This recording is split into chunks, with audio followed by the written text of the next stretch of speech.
Hello, everybody. My name is Nathan Egan. I'm a Student Innovation Fellow with Project X-ITE, and welcome to our pitch event. This is going to be where we get to showcase some awesome student entrepreneurs on campus and some student startups.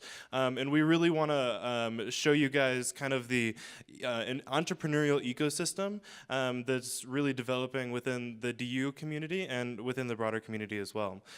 So without further ado, I'm just going to hand it off to our first student startup, led by Luke Johnson. Do I need a mic? Do I need a mic? What are we thinking? Yeah, mic. All right. So as Nate touched on a little bit, I'm Luke Johnson, and my company is Mike the Crowd. Mike the Crowd is a web-based media outlet whose content is created by students. 50% of our profit goes to local communities and school districts that need it most.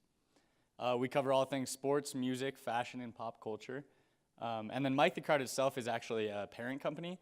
So we have a 501c3 subsidiary under our domain as well that's called New Wave Journalism. And through New Wave Journalism, we run media workshops for under-resourced high school students, basically teach them blogging principles, how to operate their own websites, how to create content, and they get added to Mike the Crowd's freelancer network upon completion. So we sat down and we were really trying to flesh out what we really wanted to do as a company. And we kept coming back to this idea, the idea that a community with fewer resources is by no means a community with less potential. And so building off of that, we started with music, originally just covering music. We've been working on that for about 4 months. And so with music, we have connections with about 90 artists and managers in the industry. We have a fully functioning site with about 105 pages of content. Last month on Twitter, we had about 92,000 impressions with about a 583% increase in visits, and projected one-year numbers are about 44,000 original or unique visitors with 156,000 page views, and that's assuming 0% growth rate, $0 spent on marketing. So currently, we're actually redeveloping the site. So if you go to mikethecrowd.com right now, it's basically a landing page with some artists in the background. We're creating 250 pieces of content for the second launch, which is on May 26th, and that's that expansion from music to sports, fashion, and pop culture. Revenue, our number one priority is to really develop our presence within communities and schools, and once we get that big audience, then we can reach out and really generate revenue from anywhere, especially within music, within media. Once you have a big audience, you can get revenue from many different streams. So here's some ideas. Advertisements, obviously, so email, affiliate marketing, banner ads. And then actually, one of the things that we're currently venturing into is the managing of artists. The idea is basically who doesn't want to be managed by the media. So we did a basic cost and revenue projection for 1 month, assuming a single revenue stream of banner ads. And so what we did there is we said that 2.3 thousand current Twitter followers, which is our number one referrer, led to about 13,000 page views on our website. And we assumed 200,000 future followers amounting to about 1.2 million page views, assuming the same ratio. Banner ad impressions is about $2.80 cost per 1,000 impressions, so CPM. And using those numbers, it's about a $3.3 thousand revenue stream solely with banner ads in 1 month. So you're probably asking, how the hell are they going to get 200,000 followers? Very good question. So we actually, on top of that, have some social media software.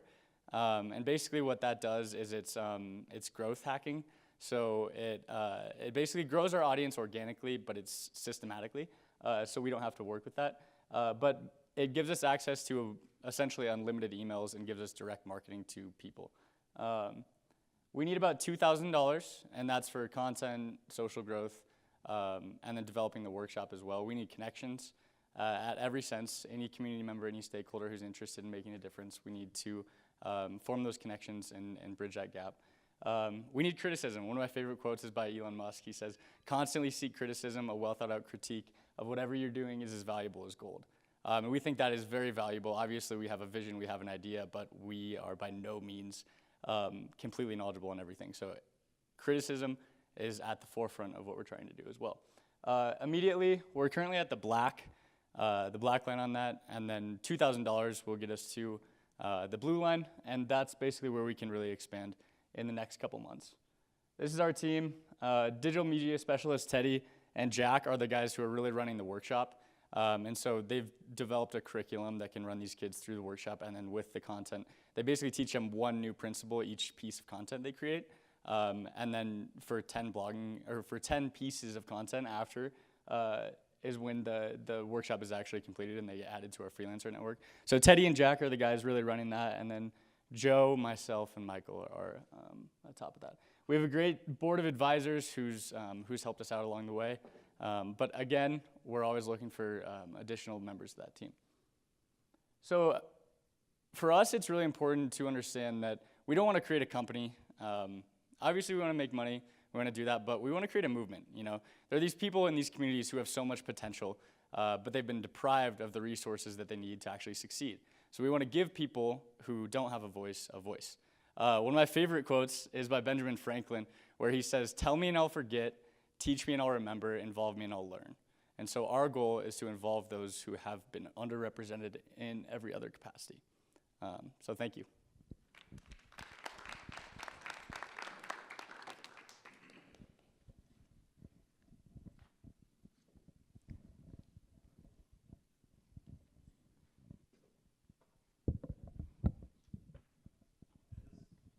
Hello. At this time, we're going to do 8 minutes of constructive feedback, and we're going to give the first half of that time to the judges here up front. And after the judges have given their feedback, we're going to open up to the audience. So I will pass off the microphone.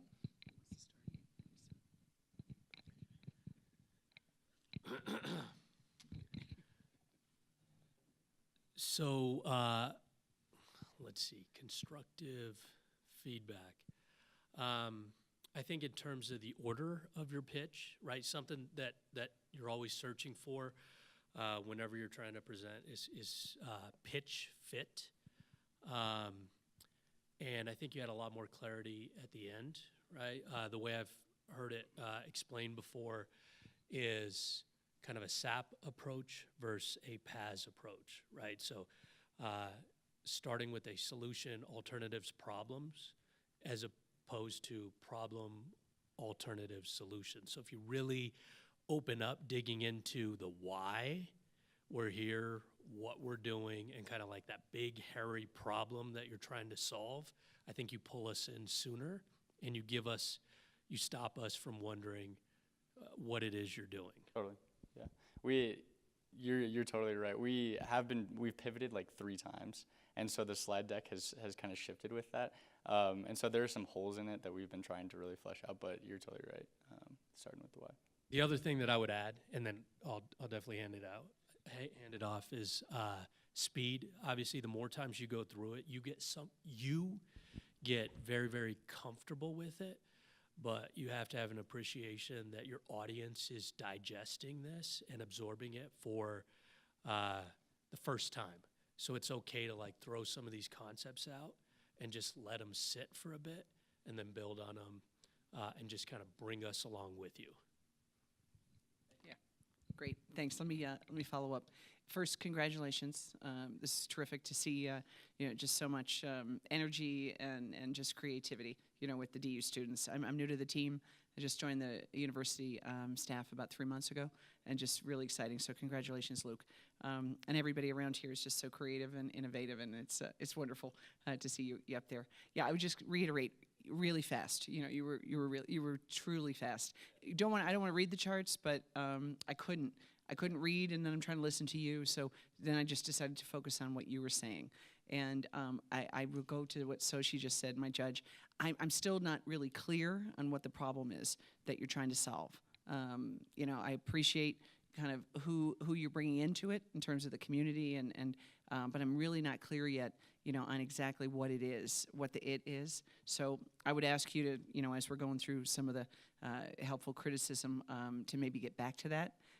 And help us understand it, because I feel like you've got a lot of good resources, a lot of good people around you. You guys have put some time into this, and I absolutely want to walk away understanding what it is, that you're trying to do here. And again, I'd like to see more of who your competitors are. What to the point earlier. What problem are you trying to solve, and then what are the market forces? What's the competition out there? What it is, where are your obstacles really? And that's from a resource perspective, then that's something that the group here can maybe also kind of point you towards, some more people and/or resources that can help you with this. But yeah, so right now, I guess we're kind of focusing on content and your presentation. But hopefully, you've got to spend a couple minutes and tell us, really what the problem is, and then how you guys are trying to solve it. Totally. I'll touch on that a little bit now, and then touch on it again later. So I mentioned it at the end, really, where these kids have they have a voice, but they have no means to express that voice. And I've worked with have you guys heard of the Compass Project? So DU, and so I've worked with those kids there, and that's how we really conceived the idea, was that when these kids have resources, DU provided them with MacBooks. For those of you who are not familiar with the Compass Project, basically DU brought in 13 high school students who were identified as under-resourced, and gave them MacBooks, and we taught them basic software tools. So I taught them Proto.io, which is just prototyping software. But that's really the goal, is that when anybody who is passionate about something has a way to express what they feel inside and what really matters to them, then it's beautiful, And just because they haven't expressed it already, that's by no means a reflection of what they could express in the future and what they could be creating if they had the right resources. So our idea is to, we're starting solely with college students. So college students are creating all the content. And then with the 501c3 subsidiary, New Wave Journalism, that's how we're forging connections with high schools and with high school students. And then we're teaching them blogging principles through New Wave Journalism, through that workshop, basically. And then we're looping them into Mike the Crowd's Freelancer Network. So the other thing that's kind of cool about that is with the 501c3 subsidiary, it opens our doors up to donations and grant funding rather than investments and equity-attached strings. So that's kind of what we're starting out with, is just college students creating all the content, and then moving into a company that's solely driven by these high school students that have been identified within these communities. Hopefully that made a little sense, a little bit. Thank you for clarifying that, because even in reading your description, you talk about 50% of your profit going to the community and people who need it, but you did not define who the people were. So congratulations also on all your Twitter followers. And, well, at least the hits. And when I think of this whole process, I think of Shark Tank.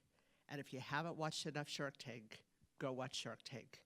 Because seriously, for anybody who's going to be presenting, it's getting to the what are you, what do you want, what's the money for, talking passion, so people know they want to help you.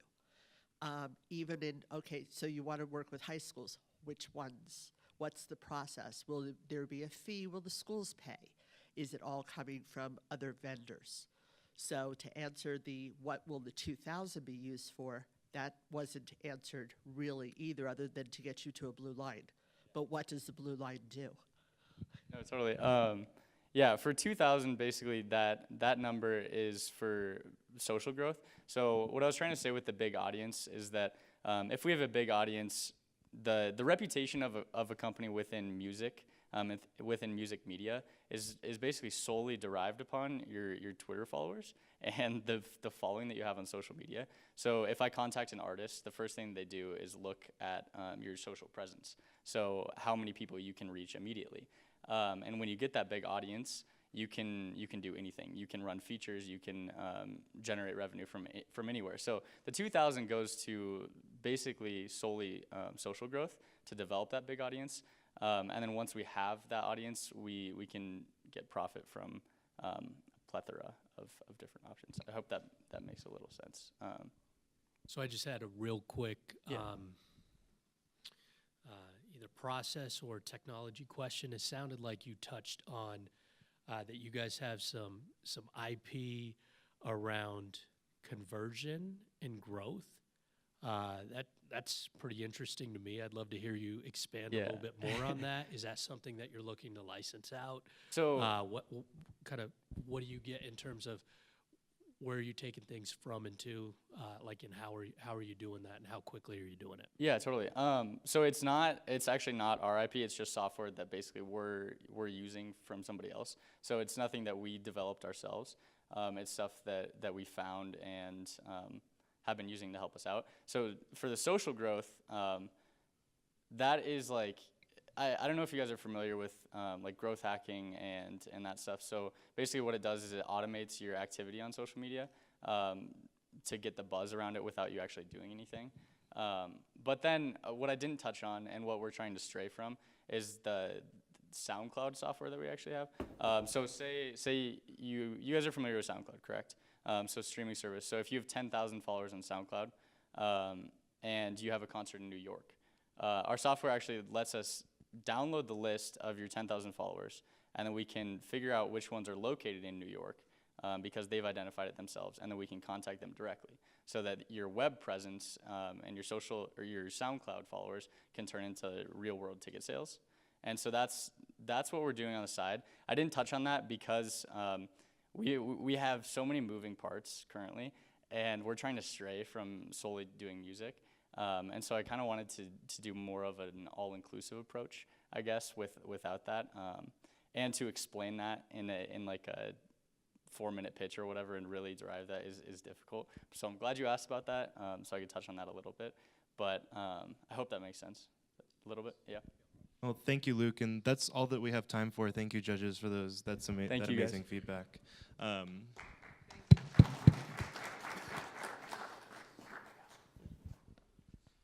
So next up, we have Daniel Farrell from Wanderlift, and I'll let him take it away.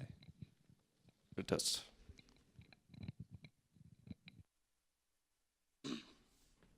Hi, my name is Daniel Farrell. I'm representing Wanderlift today, but before I get started here, do any of the judges have their car keys on them?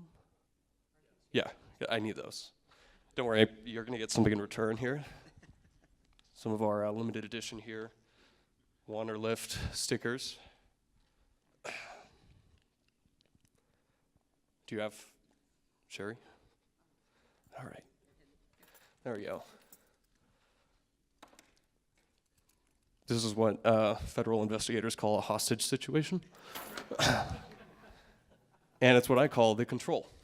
Because, judges, what if I were to ask you to get 30 to 300 miles away from this campus as quickly as possible? Hostage situation aside, the reality of the situation is that's very difficult for those of us that don't have the luxury of flexible, on-demand transportation to go these distances. The problem is that this longer distance transportation is not flexible, it's not on demand. But people are already making these trips.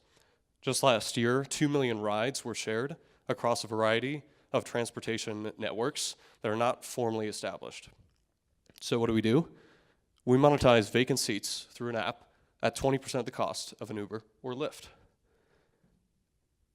The app facilitates everything you need to make the decision as to whether you can purchase or sell seats on Wanderlift. You could browse rides from both sides, the driver and the rider, with all the information you need to decide whether it's safe to go on a ride with somebody these longer distances, whether you guys have a common destination, and whether your price points align. We facilitate as well the transportation side of it of pickup location and monetary transaction through the app. We've developed some incredible partnerships over the course of the past couple of months with both Toyota and REI, and then the sustainability initiatives through University of Denver, as well as CU Boulder. And then Zipcar is actually one of our larger partners. We're partnering with them on a marketing side to get Zipcars on the Wanderlift platform, incentivizing more people to use both Zipcar and to sell the empty seats, maximizing the transportation opportunity right there. So how do we make money? We take 15% per transaction, but the incredible part about this is that the driver keeps 97% of whatever price they put the seats up for. So the bulk of the transaction fee comes from the riders, and the riders are willing to pay for it. Our competition is completely fragmented, which is why our solution is different. Craigslist, Facebook groups, and Meetup are not designed for transportation, so you don't get the advantage of transactions through there. You don't get the advantage of the pickup location, as well as the messaging platform to facilitate the rides and also bring down the barrier to entry to actually purchasing seats in somebody else's vehicle. Meetup is probably one of the closer competitors here, just because they have specific groups in place for people to ride share to common destinations. But once again, they don't really facilitate the pickup locations, the consistency that Wanderlift can provide for our users. We have an incredible team to execute on this. We cover all facets of the business across business development, design, operations, sales, marketing. Meredith is phenomenally scrappy with her marketing campaigns.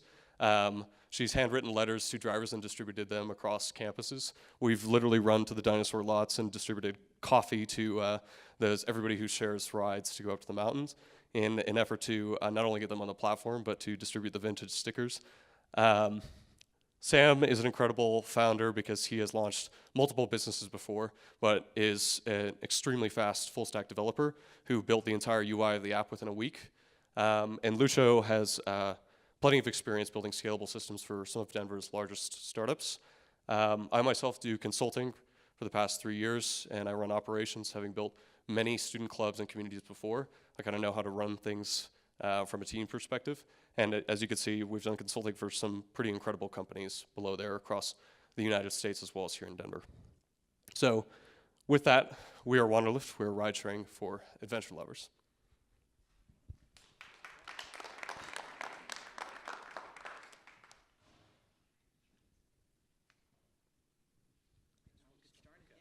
I'm not giving your keys back until I get some feedback.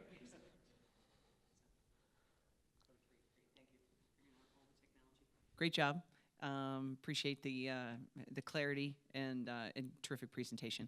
And you mentioned it. I mean, what's your thought? Because you're starting here in Denver, clearly. Do you anticipate? What's your growth look like? What's your growth plan look like here in this market? And are you thinking about other markets as well? Yeah, absolutely. So over the past couple of weeks, there's this thing called the Rocky Mountains over there, which are really, really popular among especially college students and, of course, the Denver area. So our initial product launch over the past, since January, we were pushing our Android and iOS app to as many people as we could, especially here on campus. We did a very minimal launch downtown because we received some PR from local news firms.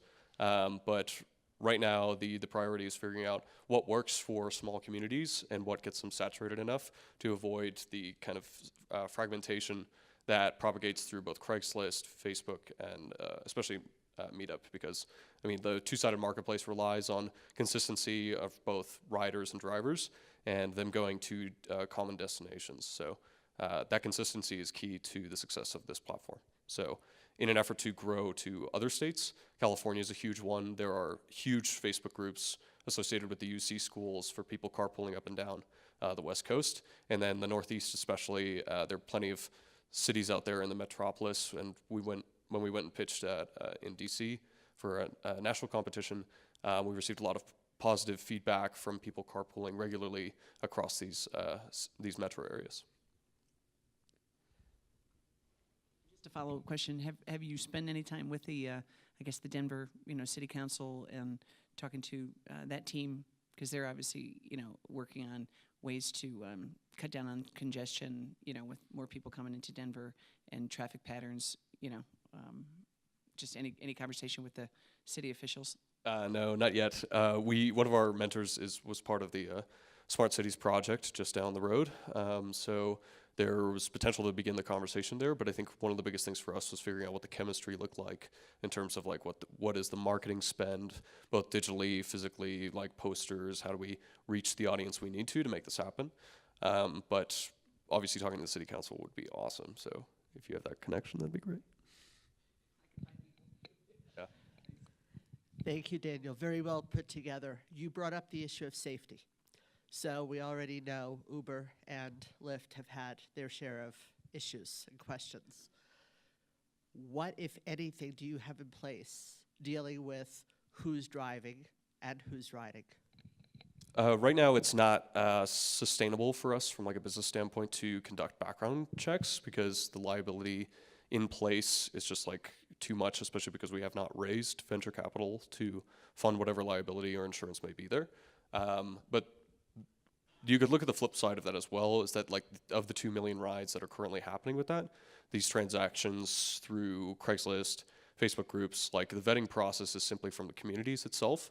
And so when you browse rides on our application, we have segregated communities where you receive these rides from your community members. So right now we cannot provide background checks, and the current terms of service and privacy policy relies on people, you know, discussing where their positions are or how safe they would be going with a community member. But our pitch is for that the people you ride with are the same people you go to the coffee shop and you run into at the grocery store. So follow up for your company, Yep. where's your liability? Our liability, we facilitate the transaction. That's it. So just a couple of kind of rapid fire questions on exactly what you're doing. So you kind of does a driver set the pricing? Yep. Okay. Yeah, so some of our drivers have actually put up $50 seats to go out to Keystone Resort, and some of our drivers have made $150 plus on some of their trips. Do they also set the time frame of when the trip is happening? Yeah. Let's see. I don't know if I have the screenshot for it, but yeah. So you can see about here. There's the date, and then they have a rough time frame of morning, evening, or late afternoon, or they could put in an explicit time if they want to. Okay. Immediately, my mind went to the alternative or your competition. You didn't seem to include like traditional ways that people would book to get to a destination. So things like super shuttle or like private transport. You didn't really sell against those. Mm-hmm. I understand that a lot of that is being done in Facebook groups, but that's just initially where my mind went. I wanted to kind of contrast pricing with some of those more well-known transports, if that makes sense. Yeah, yeah. The reason why we don't put those on is because, like, from a pricing standpoint, like you mentioned, but also you're getting superior service to a certain extent because you're literally being picked up at your front doorstep. And so, like, in order for me to take a bus staying to go down to Colorado Springs or Fort Collins or something, I have to complete this not even last mile commute, it's last 10-mile commute to get to the resource of the bus or get to a bus that will take me to another bus. So, like, the price point difference there is roughly justified by the on-demandness and flexibility of it. Okay, and just a comment. Obviously, I don't really understand your financials, but your cut seems very, very low, 15%. Yeah, so so are you facilitating like a credit card charge on top of that? Is that eating into your? we are not Oh, you're facilitating. not? Okay, No, so that's we're one of 15 apps in the App Store currently that have a partnership with Venmo, and Venmo facilitates zero transaction costs for us. So because they make money by holding other people's money and then day trading it. So Can like, you do Venmo for a business transaction? yeah, we Alright. that's where we have our partnership with. Yeah. So do you have any last questions before I give you your keys back, or are you just so desperate for your keys? The audience. Most colleges, they have this ride-sharing board with tags on it. Ride-sharing, and DU used to have one. I haven't seen it for a long time. Maybe here, and I'm just not paying attention to it. But what if you get with student government and they get a percentage of what you make out of this if they help you promote it, along with the school paper? Yeah, because promoting this and getting people to use it's going to be the trick. That's one idea that comes to my mind. Is that something you've considered, cooperating with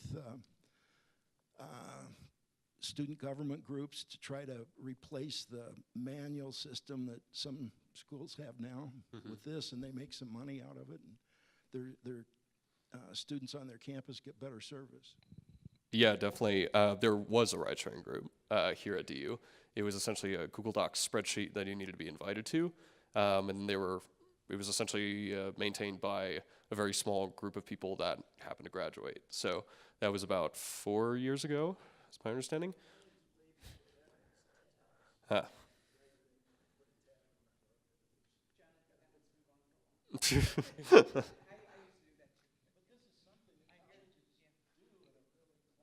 Yeah.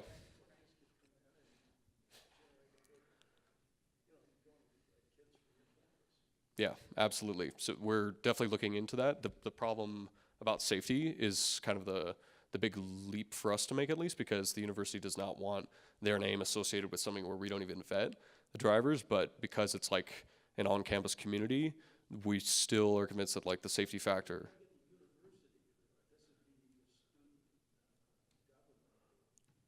Yeah.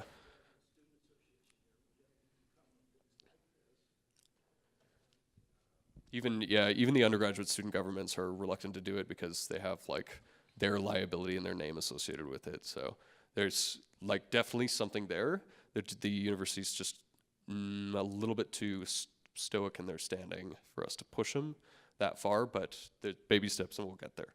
Well, thank you for those questions, and that was some great feedback. If we could give a round of applause for Thanks, Daniel. guys. So just so everybody knows, we're going to be able to finish up a little bit before 2 and give everybody the opportunity to mix and mingle with these student startups, and you guys can dive deeper into any questions that weren't answered. And if any of you guys see the opportunity to help these student startups through your network or resources available to you, please approach them. So I'm going to hand this off now to Rain from Pocket Change. Everyone, I'm Rain, founder of Pocket Change. Let me hop over here. So the problem is that the process of donating sucks.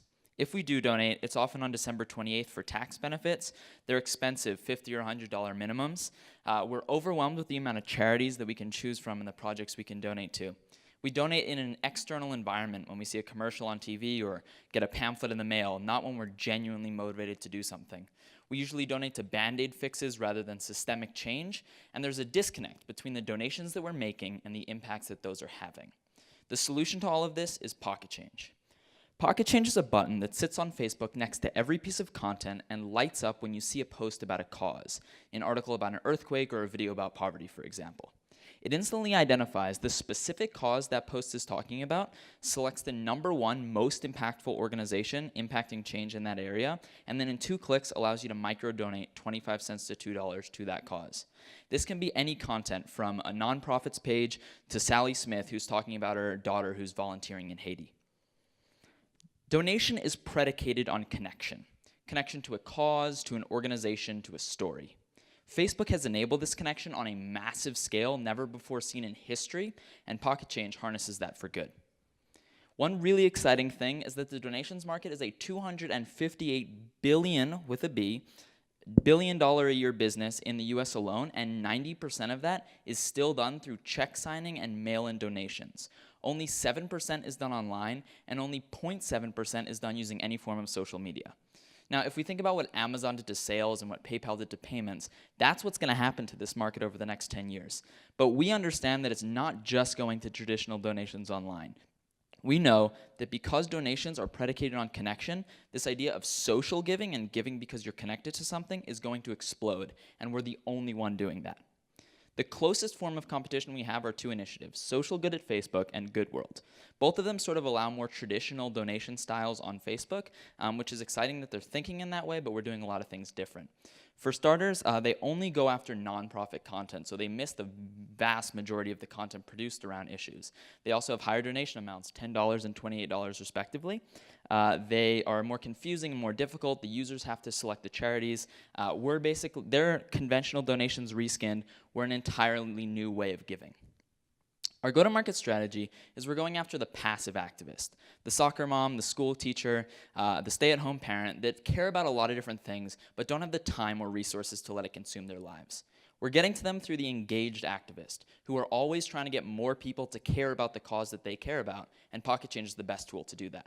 So we reached out to 120 different groups on Facebook of activists and have gotten yeses from group managers to be promoted to 2 to 5 million activists once we launch our button. We've also gotten endorsements from major outdoor social influencers, hikers, bikers, surfers, that kind of thing. We've got a whole bunch of different user acquisition strategies, but the punchline is that they work. We've gotten 500 donations in 2 weeks of raising donations, 90 button signups, so people signing up to be put on our list once we get our button, nearly 400 Facebook likes, 15,000 views, and won 6 different competitions. This has all been possible because of our incredible team. I'm the founder, but we have Jared Saworski, who's our Chief Technology Officer. We've got Jake Serrano, who does all of the head of charity selection, and we have Christian Dooley, who's head of marketing. We've also got a team of about 10 people around that, producing content, running events, doing a lot of different things to execute on this vision. We decided that we are a for-profit business, but we didn't want to take any percentage of the donations pass through. So we transitioned to become a powerful marketing platform for brands.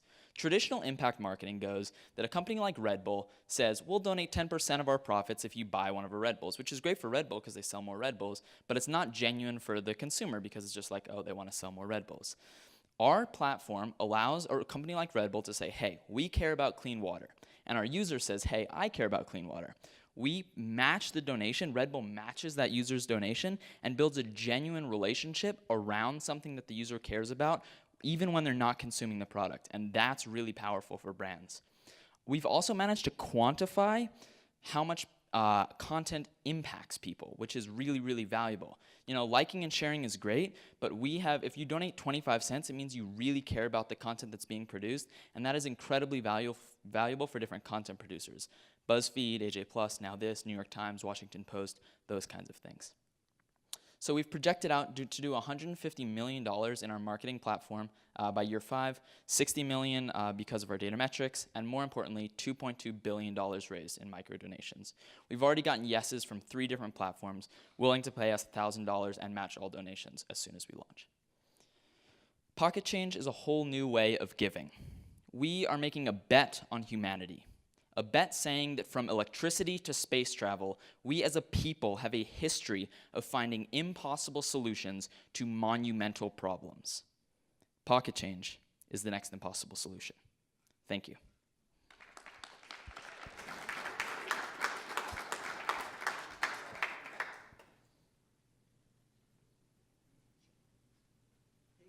Of course.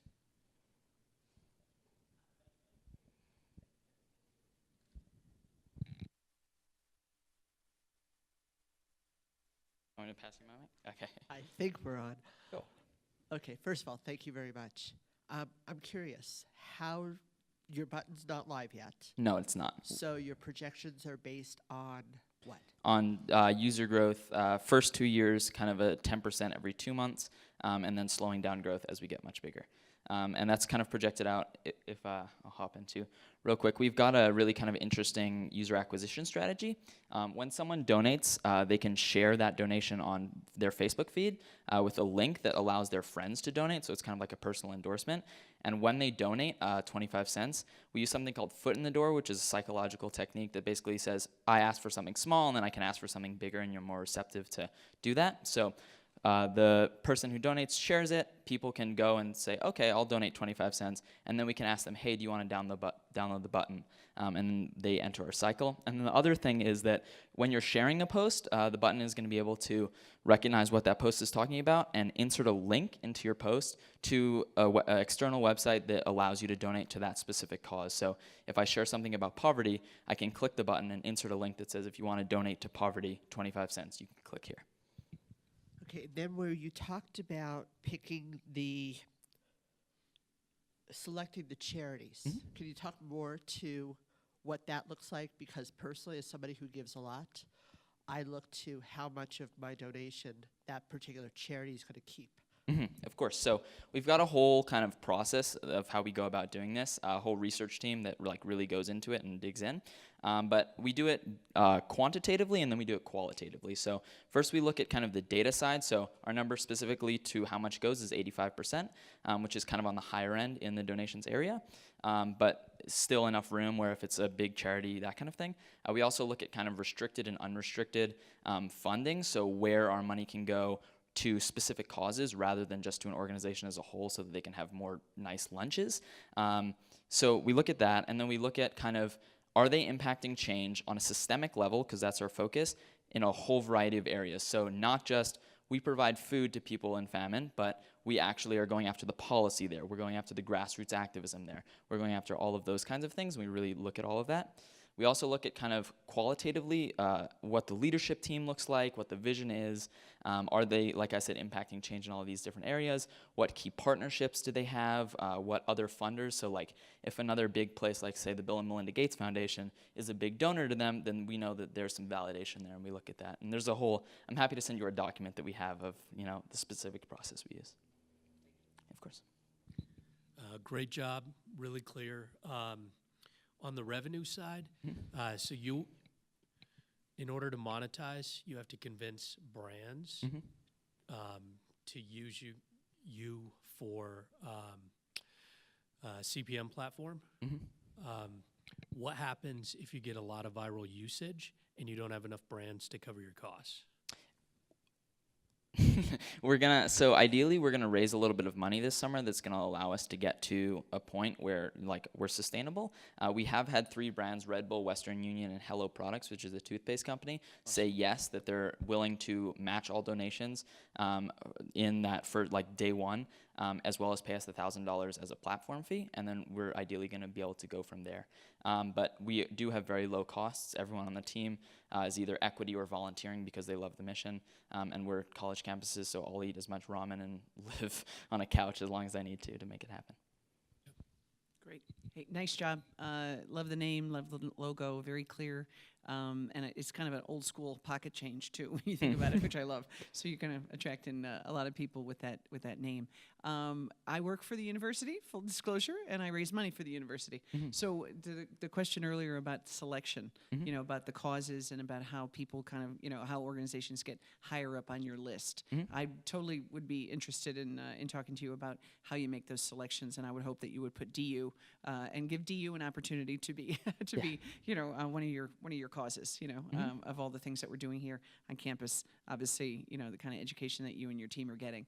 With that, talk to us about transaction costs, because why, 25 cents, $1, $5. There's a reason why these other organizations have a limit of $10. What do you guys? How are you guys offsetting transaction costs for 25-cent donations? Sure. So right now we're working with PayPal, and they've got a great micro donation fee structure where it's 5% and 5 cents on transactions, which is a little high. Ideally, we'd like to partner with them and have them donate some of the money, match them that donation, so we can get a higher pass through. We also, me and Daniel and Sam have been talking a lot about using Venmo as our transaction processor because they have very little to no fees. But there's a lot of issues. Our target market is 34 to 54-year-old women, and Venmo doesn't have the best reputation in that market. They've had a lot of kind of security scares, whereas PayPal is much more solid. So that's really the major transaction cost. And then kind of maintenance is a little bit bigger, and that's ideally what we're going to be matching, or that's ideally the funding from the marketing platform is going to be going into funding that.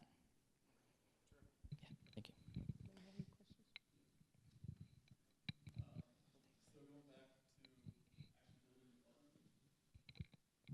This is going on Facebook, right? Yes. How is it that you plan on injecting your button into the Facebook site? Sure. That you inject into their code? Correct. So we are actually a Google Chrome extension, so we overlay right on top of Facebook, and that's completely kosher. Facebook has no ability. It's not going to be a Facebook app themselves. Correct. It's not going to be a Facebook app. Plan on generating users for Sure. So we're going to do a lot of different advertising on Facebook and that kind of thing. We're going to have a website where people can just click a button and it instantly downloads. And then once it's downloaded onto their Google Chrome, they can use it as much as they want, and it overlays perfectly as if it were a Facebook app. But we're not going to be like get cut off by Facebook saying like, okay, we're done with these guys or anything like that. Did that answer your question? I know that was a little bit. No, it did. Okay.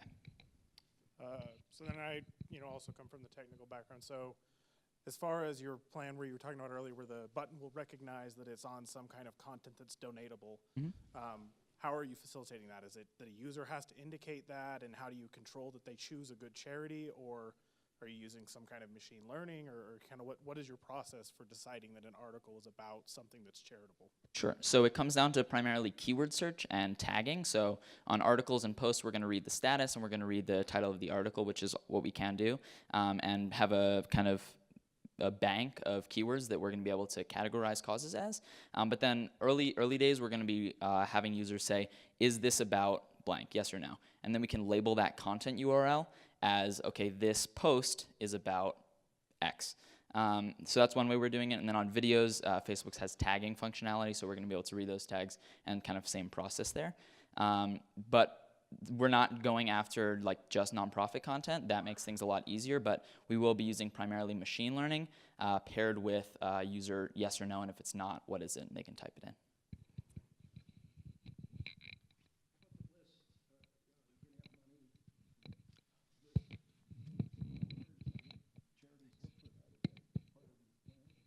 I'm sorry, I'm not understanding. Could you?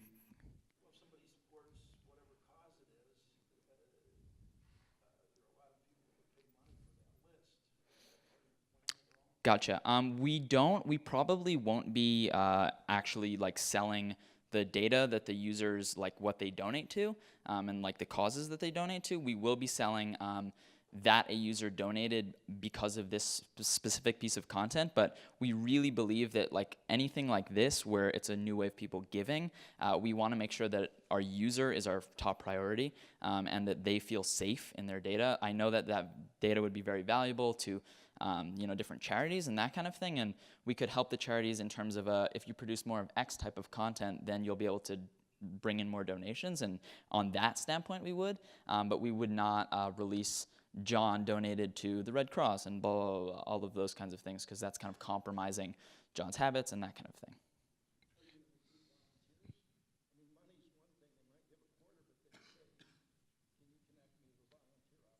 Yes, so we're going to be sending out a weekly email of this is what your donations went to, and this is the impacts that they have, and then in our content strategy as well, ways to get involved. So we'll be sharing, specifically because we're in Denver right now, like there's a March for Truth going on next weekend that like if you'd like to go, we'll share that content.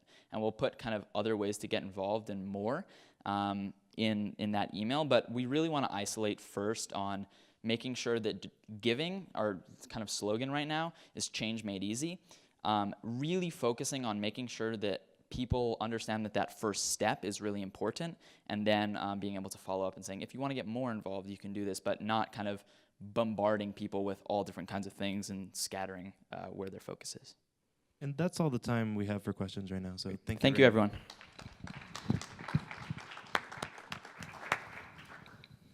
If you'd like to connect with Rain over Pocket Change, please, we'll have about 15 to 20 minutes at the end.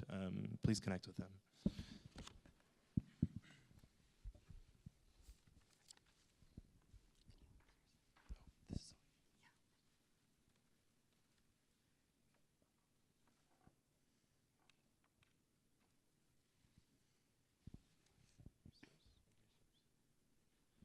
Next up, we have Abigail from Bash and Spree.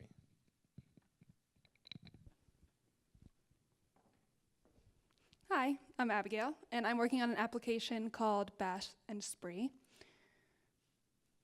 So I'm working with two other girls, Caroline Kreidenberg and Jessica Merib. Caroline is our founder, and I'm working with her on development, and Jessica is working on marketing and sales. So we knew that we wanted to get involved in a heavily female-influenced industry. We explored things such as interior design, but some businesses like that already have a large technology presence. So after talking to a wedding planner friend, we decided that we wanted to get involved in the wedding planning industry. It's a huge industry. It's $1 billion with the average spent on a wedding is $25,000 in the United States and 2.3 million weddings per year. So we quickly realized that there's a lack of technology in the wedding planning industry, especially for wedding planners. There are some sites for brides to kind of plan their own weddings, like do it yourself, but there's no way for the planners to easily kind of put all their stuff in one place. It requires an extra effort to stay organized. They often have huge binders full of all their information, client, vendor, and they have to kind of sift through all of that stuff to access what they need. So our solution is to allow wedding planners to put their weddings in their pocket. We are creating a database-focused application to allow for planners to effortlessly contact their vendors and clients and easily plan and access wedding logistics. So our current progress, we launched our website last month along with our Facebook and Instagram pages. We have close to 400 website views with almost 150 subscribers. So what the subscription is they just will get an email when we release our app. And we have a couple hundred combined Facebook and Instagram followers. So this is our app. Caroline and I are currently working on it right now, and we hope to have it out in the next 10 days. As you can see, it easily organizes clients, vendors, favorite vendors, and they can add their clients and their information along with the vendors that go with that client. And then these are the various categories of vendors that we have. So in the future, as I just said, we hope to have the first version of the app out in the next 10 days or so. We also want to expand to other platforms. We're currently just working on an iOS app, and we want to do Android as well. And then we also want to expand the functionality after this first version. So we want to allow maybe for a client plugin so that brides or grooms are able to access the information that the planners put in, and then also expand our data storage. Thank you.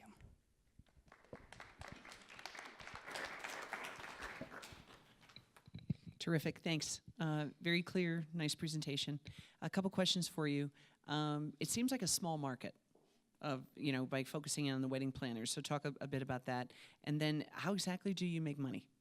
So it's going to be a subscription-based application. So the planners we haven't decided exactly if it's going to be a monthly or yearly fee. So it depends on that. And then we also will give vendors the chance to pay to be featured on our app and kind of be top of the list so that planners can easily just kind of find various vendors if they don't already know any. And then, yes, it is a very small market, but as I said, the wedding planning industry is huge. We've talked to a lot of planners here in the Denver area, and they all seem to be very interested. So we just hope to get as many as we can of the planners. Okay, thanks.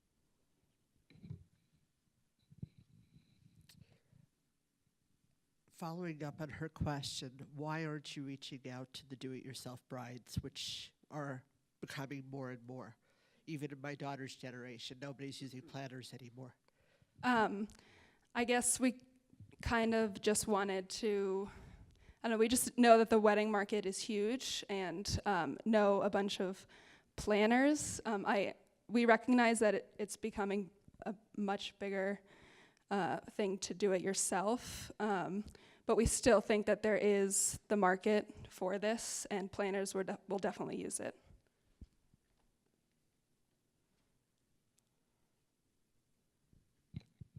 So you mentioned, are there some challenges around data?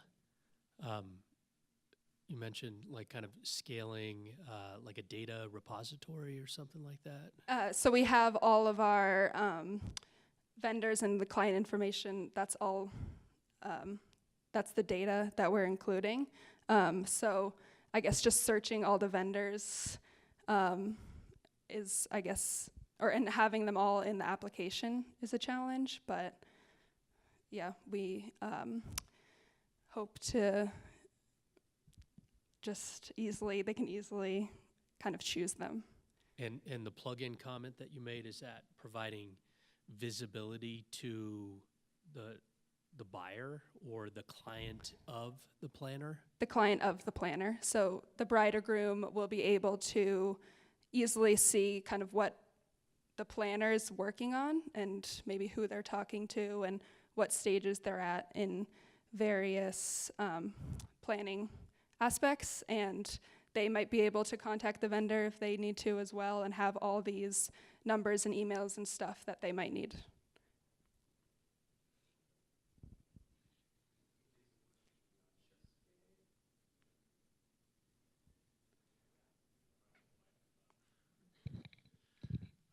So one thing I'd have, just kind of an idea for you, would be to definitely focus on something that can really truly differentiate you in the app area. Because one of the things is that, you know, me and my partner, like, we do web development, and there's a lot of professional tools out there that could help us manage clients, but rather than pay for that, we usually just go and get their login credentials and sign into the accounts and help them do that. So, you know, there's really, for wedding planners, and I've seen them do it, there's nothing that's really stopping them from just getting credentials to, like, the Knot and using the Knot for all the planning and all the resources there. So as you're thinking about this and building it, definitely try to be thinking about what can you offer that's even simpler than, you know, doing that, and is a greater value add for why these wedding planners should be paying you to be using your app. So. Okay, thank you.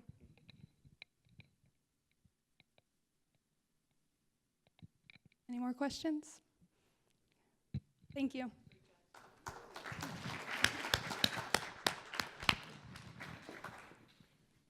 So that concludes our event today, the student pitch event. Thank you guys all for coming out and supporting the entrepreneurial ecosystem that's growing here within DU. All of our student entrepreneurs are still here, and they're going to hang out for a little while. The event was scheduled to go till 2, and we would like to use the rest of this time for you guys to dive deeper into the student entrepreneurs and their ventures, and bring provide connection points between your guys' alumni networks and all the amazing people that we have in the room right now and these student entrepreneurs. Thank you.